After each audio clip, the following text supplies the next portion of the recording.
सांसद रणबीर विदुड़ी मुर्दाबाद, सांसद रणबीर विदुड़ी मुर्दाबाद, पकड़ के रखो, रणबीर विदुड़ी मुर्दाबाद, सांसद रणबीर विदुड़ी मुर्दाबाद, सांसद रणबीर विदुड़ी मुर्दाबाद, दिल्ली सांसद रणबीर विदुड़ी मुर्दाबाद, बीजेपी सरकार होश में आओ, बीजेपी सरकार होश में आओ।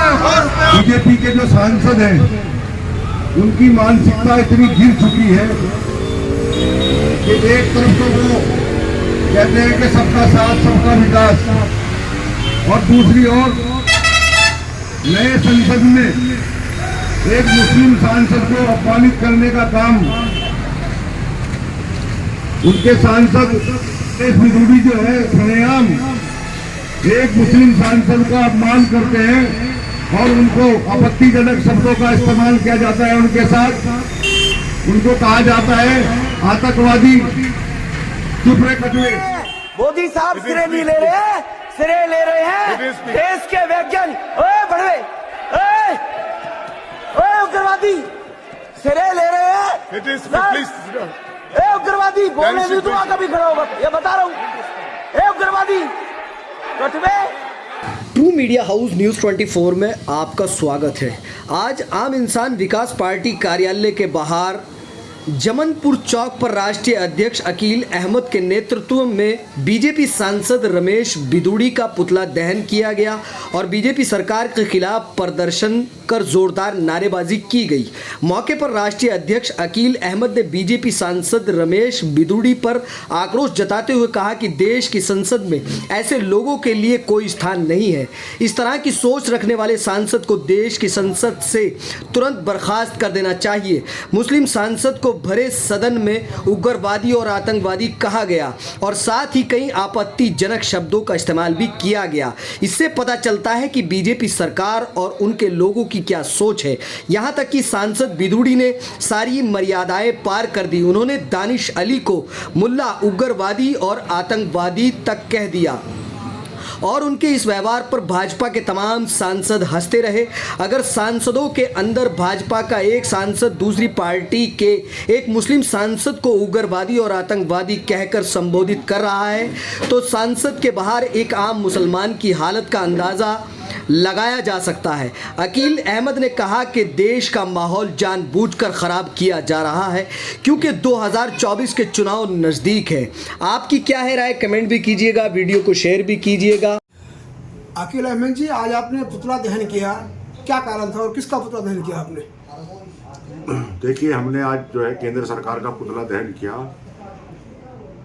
क्योंकि हर तरफ जो है इस समय आप देख लें कि एक ऐसा माहौल जो है बीजेपी तैयार कर रही है कि देश के अंदर नफरत फैलाने का काम जो है बीजेपी कर रही है।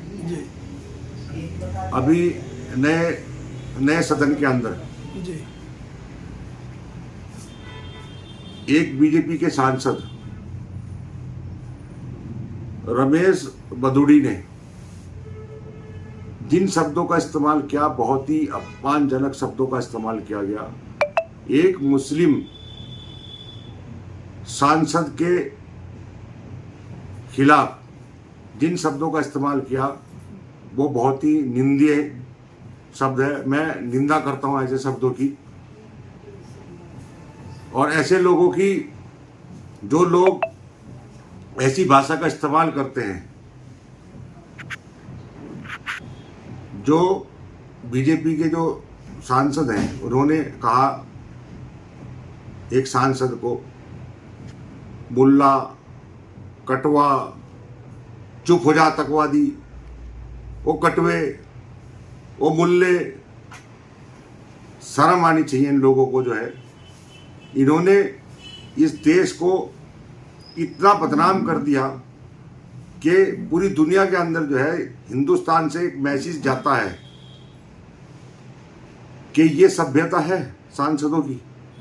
एक सांसद जिसको जो है जनता ने चुन के भेजा और न्याय के एक मंदिर में जहां कानून बनाए जाते हैं, जहां से देश चलता है, देश के कानून चलते हैं, जहां पूरे देश के जो है सांसद बैठते हैं, वहां पे ऐसे शब्दों का इस्तेमाल अगर होगा तो मैं समझता हूं कि इस देश में जो है भाईचारा नाम की कोई चीज है?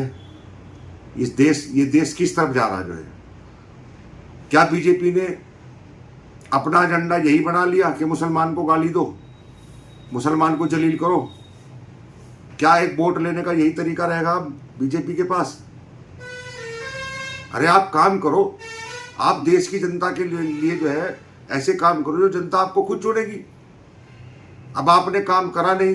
9 साल के इस कार्यकाल में मोदी जी ने जो लोगों के साथ वादे किए, 2 करोड़ नौकरी का वादा किया, हर साल 2 करोड़ नौकरी देंगे, कोई नौकरी नहीं दी गई जो है।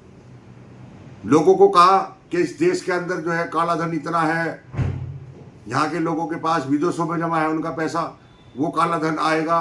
आपने नोटबंदी करी, नोटबंदी में जो है कोई काला धन नहीं आया। आपने कहा गरीबों के खाते में 15-15 लाख रुपए तो वैसे ही आ जाएंगे। आपने लोगों को सपने दिखाने का काम किया। आपने कहा 2022 तक इस देश के अंदर जो है कोई आदमी ऐसा नहीं रहेगा जिसको जो है छत देने का काम नहीं हमारी सरकार करेगी। आज लोग मोहताज है, आप छत कहाँ दे रहे? आप तो छत उजाड़ने का काम कर रहे हैं। लोग मजबूर है, स्टेशनों पर रहने में मजबूर है, लोग सड़कों पर रहने में मजबूर है। और ऐसी सभ्यता, ऐसी वाणी का इस्तेमाल करना। आज हमने यहाँ पे पुतला दहन आम इंसान विकास पार्टी ने इन्हीं सब बातों को लेकर जो है किया है बीजेपी सरकार का, केंद्र सरकार का, कि अपने सांसदों को तमीज सिखाने का काम करें और मुसलमानों को जो अपमानित किया जा रहा, ये अपमानित करना मुसलमानों को बंद करें। और जिस सांसद के साथ बदतमीजी की आपके जो है सांसद ने, उस सांसद को जो है तत्काल बर्खास्त करने का काम करें, सदन से बैकआउट करने का काम करें। और नहीं तो आम इंसान विकास पार्टी सड़कों पर आकर आंदोलन करेगी। 2024 का इलेक्शन है, हम भी समझ रहे, जनता भी समझ रही है कि ये सब कुछ क्यों कहा जा रहा, क्यों किया जा रहा। जो है एक न्याय के मंदिर में, नए सदन में ऐसी वाणी का जो है इस्तेमाल करना, ऐसे शब्दों का इस्तेमाल करना, मुसलमान इन सब चीज़ों को बर्दाश्त नहीं करेगा। अगर आप मुसलमान को इतना कमज़ोर समझ रहे हैं तो ये आपकी गलतफहमी है। इस देश के अंदर जो है मुसलमान की संख्या 30% हो चुकी है। और मुसलमानों को अपमानित करना बंद करें, क्योंकि ये देश सबका देश है। इस देश के संविधान ने सबको जो है अपनी बात कहने का अधिकार दिया, हमें आज़ादी दिलाई। हमारे जो देश के